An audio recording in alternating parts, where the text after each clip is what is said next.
गोविंदाच्या उत्सवात आज भर टाकतायत ते महाराष्ट्राची संस्कृती जोपासणारे कला प्रकार। ठाण्यामध्ये मनसेच्या वतीने आयोजित केलेल्या दहीहंडी उत्सवात ढोल ताशांचा पारंपरिक नाद दाखवत सांस्कृतिक कार्यक्रमाचा जंगी थाटही दाखवला। याचा आढावा घेतलाय आमचे प्रतिनिधी कपिल राऊत यांनी। पहिलं समीकरण होतं का दहीहंडी म्हटलं की मुंबई गिरगाव, परंतु आता समीकरण बदललेली आहेत आणि आता दहीहंडी म्हटलं की ठाणे असंच पुढे येत आहे। आपण ठाण्याच्या एका दहीहंडी उत्सवाची इथे आलेलो आहोत। तुम्ही बघू शकता का जय्यत तयारी झालेली आहे। मनसेची ही दहीहंडी असे ओळखलं जातं। पहिलं वर्ष यांचं आहे आणि सर्वात महत्त्वाचं म्हणजे इथे 3 दहीहंडी लावण्यात आलेल्या आहेत। एक मुंबईची दहीहंडी, एक ठाण्याची दहीहंडी आणि एक महिलांची दहीहंडी। म्हणजे महिलांनाही इथे मान देण्यात येणार आहे। एकंदरीतच ह्या 3 दहीहंडीसाठी वेगवेगळी 3 पथकं इथे येणार आहेत। आणि सर्वात महत्त्वाचं म्हणजे ह्या दहीहंडी उत्सवाचं महत्त्वाचं म्हणजे सुप्रीम कोर्टाच्या नियमाला ह्यांनी चॅलेंज केलेलं आहे। कारण की त्यांनी सरळ म्हटलेलं आहे की 9 थर इथे लागणार आहेत आणि 9 थरांच्या बदली त्यांना 11 लाखाचं बक्षीस त्यांनी दिलेलं आहे।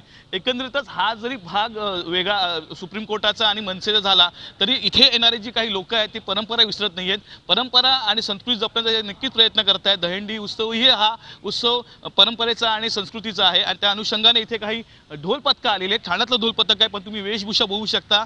खूप छान अशा वेशभूषेत आलेले आहेत। पारंपरिक वेशभूषेत आलेले आहेत।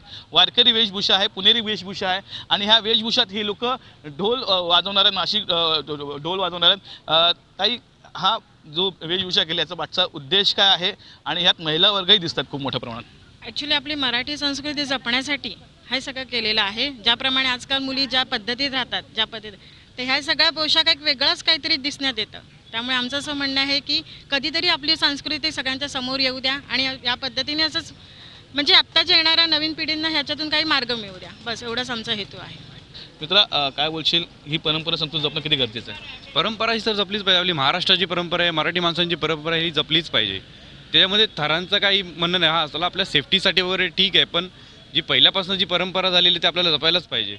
नक्कीच तुम्ही म्हटलेलं आहे का ज्या प्रकारे सुप्रीम कोर्टाचा वाद सुरू आहे, थरांचा असेल किंवा दहीहंडीच्या हाईटचा असेल, त्या वादात न पडता संस्कृती परंपरा कशी जपावे या उद्देशाने आम्ही पाऊल उचललेलं आहे। हे एक ढोल पथक आहे ठाण्यातलं आणि यात महिला वर्गही मोठ्या प्रमाणात आहेत आणि महिला वर्ग, लहान मुलं आहेत जे ढोल ताशा वाजवणार आहेत आणि वेगळ्या संस्कृती आणि परंपरेचं दर्शन घडवणार आहेत। व्हिडिओ जर्नलिस्ट संदीप भारतीसह कपिल राऊत, झी मीडिया, ठाणे।